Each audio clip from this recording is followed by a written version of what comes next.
Alors, si vous avez suivi la vidéo précédente pas à pas, vous devez maintenant avoir un document qui ressemble à quelque chose comme ça, dans lequel on a des données qui sont insérées par docs.sarp, donc on a l'ID, le scan time, l'adresse, l'URL du profil LinkedIn, le first name, donc le prénom, le middle name dans le cas où il y en a, ce qui peut parfois être confus, et le last name, donc le nom de famille. On a leur titre, donc quelle position ils occupent dans la société, on a le nom de la société, et location, c'est-à-dire la position géographique, ainsi que des notes quand il y en a, qui sont insérées extraites par docs.sarp. Pour transformer cette liste de leads dont on n'a que peu d'informations de contact au final, si ce n'est le profil LinkedIn, et vu qu'on veut s'occuper des adresses email professionnelles, on va commencer par créer une cellule temporaire qui va nous permettre de créer une requête spéciale qu'on va faire au service de Clearbit. Donc Clearbit, c'est une société qui produit une API, donc en termes non techniques, un espèce de système, une espèce de boîte noire à laquelle on envoie une requête qui est le nom de la compagnie. On dit voilà, par exemple, machin travaille chez Adidas, quel est le nom de domaine de Adidas, et Clearbit nous renvoie le nom de domaine de Adidas. Avoir les noms de domaine des sociétés, ça va nous permettre d'avoir des résultats plus précis quand on va utiliser un logiciel d'extraction d'email et de récupération d'email.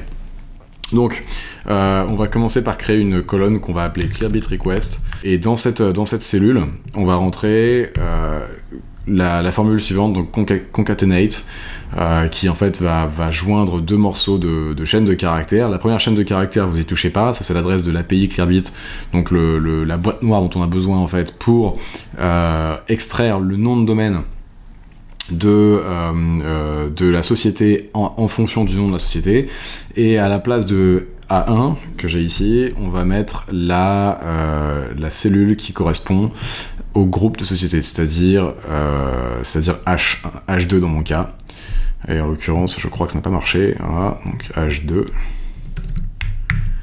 validé, et là vous devez avoir une requête, voilà, un truc un peu long. Et en double-cliquant ici, je devrais pouvoir le générer pour tous.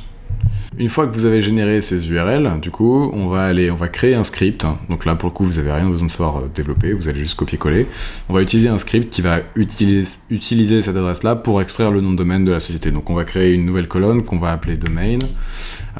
Et puis on va se rendre donc dans Tools, Script Editor, ce qui va ouvrir un nouvel onglet.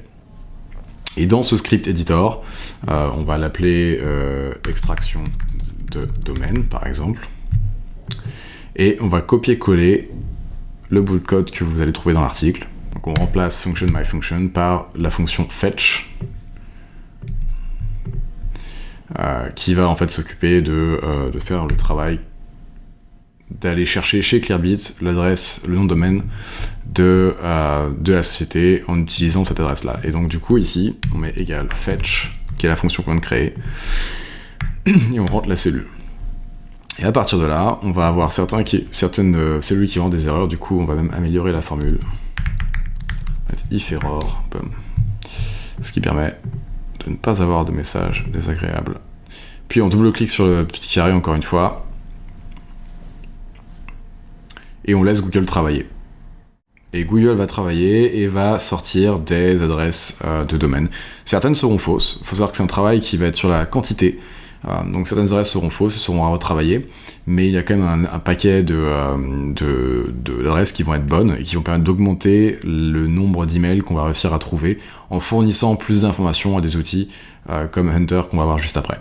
Donc là, vous n'avez plus qu'à laisser travailler Google, qui va utiliser le script qu'on a créé, que je vous ai fourni, qui va chercher chez Clearbit, qui propose gratuitement un service de domain matching, donc qui va permettre de faire correspondre un nom de domaine avec un nom de société. Voilà. Donc une fois que le travail est fini, vous pourrez simplement créer un filtre, ce que je vous conseille de faire, sur la première ligne, d'ailleurs qu'on va freeze tout de suite.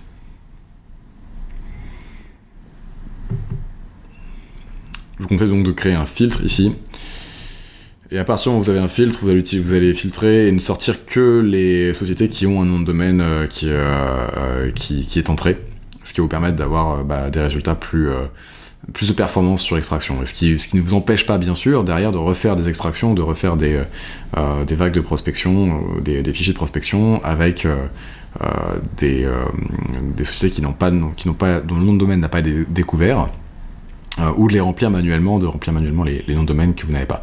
Mais vous voyez qu'on en trouve quand même quelques-uns, et que ça nous permet de gagner un temps considérable. Je vous retrouve pour la vidéo suivante, dans laquelle nous allons du coup extraire les adresses email professionnelles de ces profils.